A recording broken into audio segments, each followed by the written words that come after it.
Hey guys, welcome to another Trade Genius podcast. We've got a lot of things we've been talking about lately in the market about things that aren't so rosy. Another one we're going to talk about today is what's going on in the commercial real estate market. And this potentially can be a catastrophic blow to the market. So we're going to talk about that in this video. You're not going to want to miss it. Let's dive in.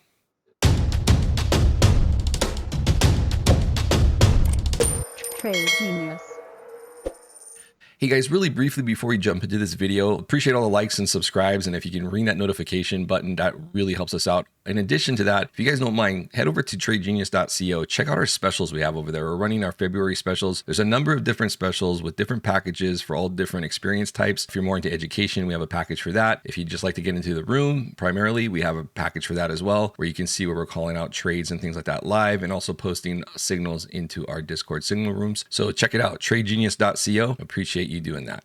Yeah, so Bob, we've seen a lot of, I think, especially like in markets like San Francisco, where a lot of these corporations are getting out of Dodge, and a lot of, from I guess even the pandemic has changed culture in some of these corporations where you have more people, working from home and things like that. That still hasn't reverted back, I think, because they've seen that they can save a lot of overhead. Although some corporations are demanding workers come back, but I think we might have some carryover from that. That maybe we've gone through something that changes the way we do business going forward, and if you're in the real estate market, commercial real estate market, or commercial real estate investments, that could be catastrophic for you. So what should our investors be worried about here going forward?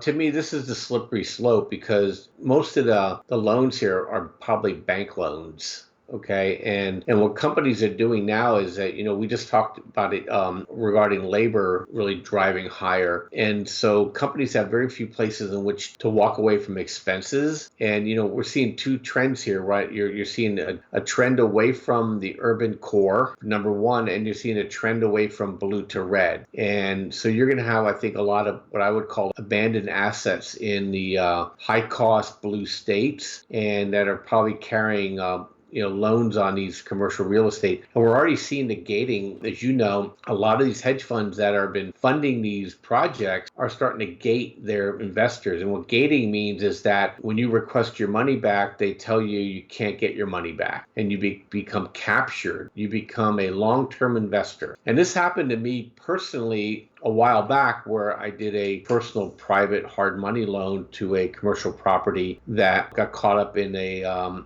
great financial crisis. And so a 90-day loan turned into a 12-year loan till I got out of my money. Okay. And I was fortunate because I didn't have to take a haircut. The person was honorable and he honored his debt. He just needed runway and liquidity to be able to manage the process. But if he wanted to play hardball with me, I could have took a 50% haircut on my project. But fortunately for me, he didn't do that. I share that with you as an illustration that, these loans, this money that you think going to a hedge fund, you think is liquid, they're not liquid. Real estate is not a liquid investment, okay? It's only liquid when the market's going up. People can find out very, very, very quickly how illiquid these investments are. And at the end of agony of trying to get your money back, they're eventually going to dispose of these properties and give you what's left. Remember, many of these guys probably didn't take any risk at all. They took your money and then they married it up with a bank loan, and basically they're in the fee collection business. And so they're going to try to maintain as much as they can, but this rolls over. So it's locking a lot of people up and a lot of people out. And the thing now, we have all this real estate sitting out there, it's just going to suppress all other collateral. And we saw that movie in 2006 to 2009, did we not, Phil? Yeah, bigly. And so I'm just another warning, because this is more of one of those things where it's a sentiment thing, is when you start seeing these things happen, and it affects one of your investments, you start getting nervous, you start shutting down some of your other investments. You go to ground. And I think this is just part of the vortex that we're seeing here. They've done a lot of things here to keep this thing from imploding. But when this continues like this, and this is everywhere. I mean, probably the only place in the country that's probably not feeling this at this point is probably Miami, Florida, because they didn't have enough investment for everybody bailing out. But even cities like Nashville and in Austin are starting to feel the pinch a little bit of too much real estate, not enough tenants. And this is on the office side, Phil. We're going to have maybe we'll talk about it later this week, we're going to have another tsunami of supply coming on board on the multifamily home market. And then, as you know, we talked Airbnb earlier this week. So it's just this thing is just going to become basically a cacophony, and it's just going to continue and continue to build until it's going to get puked out like in 2008. And our economy, we are not in position now like we were in 2008 and 2000 to quickly come to the rescue.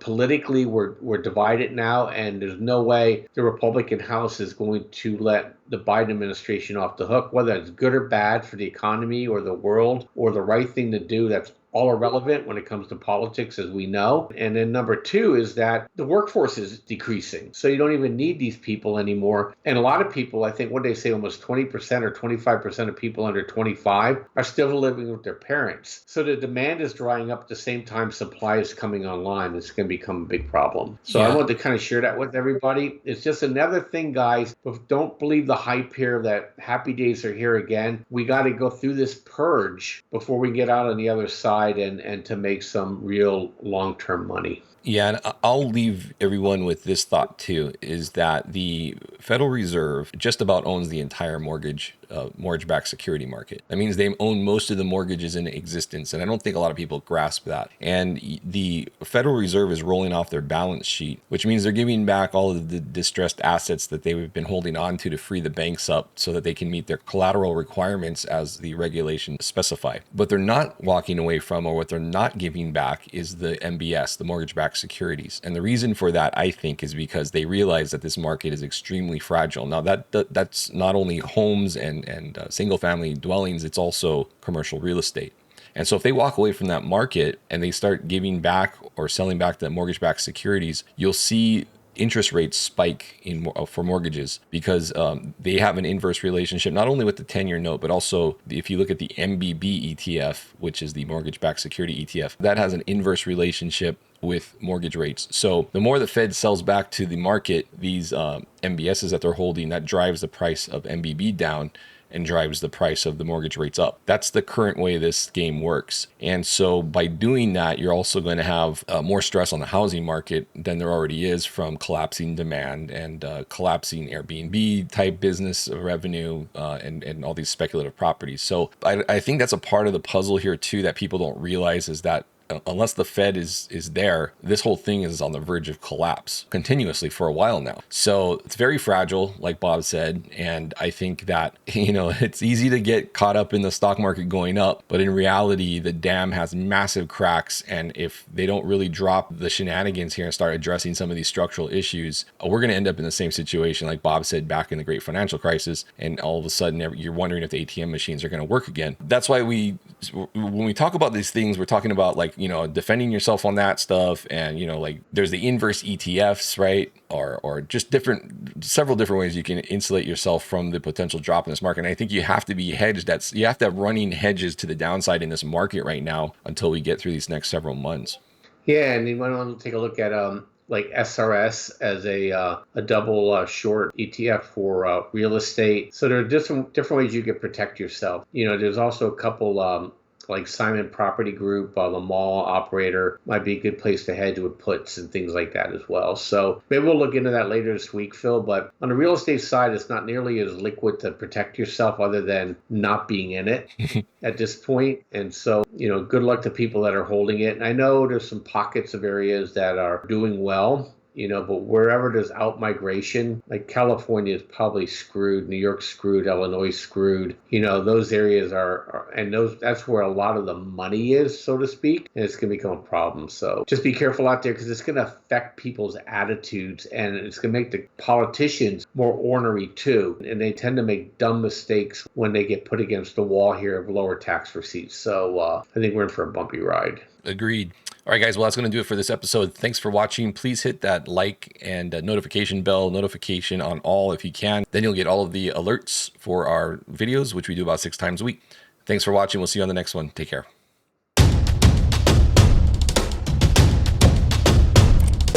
Trade Genius.